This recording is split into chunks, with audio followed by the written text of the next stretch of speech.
Be, dahil naubos na yung O2O mascara ko, may nakita ko dito sa TikTok na nagtitrend din na mascara, be. So, ano pang hinihintay natin, di ba? Dapat binubuksan na yan. Ayan siya, in order to sabihin sa TikTok, be, na sa halagang 100 plus pesos mo na siya mag-check out dito sa TikTok, be. So, try natin kasi nga, nakita ko din naman, may pagka-similarity sila ni O2O mascara. So, ayan siya, be.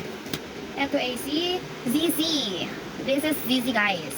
So, open na natin. Buksan na natin.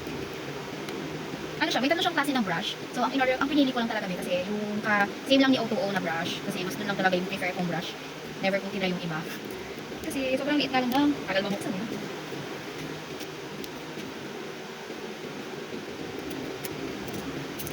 Buksan na natin. Ano siya? Oh, diba? Tignan ko.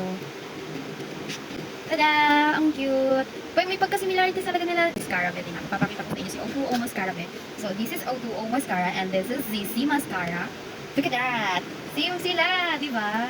Kaya, yun lang. Di ba ang cute? Same na same lang talaga sila, be. So, tingnan natin. The brush.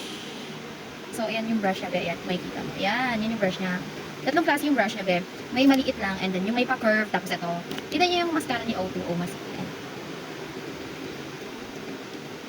Diba? Same lang sila, be.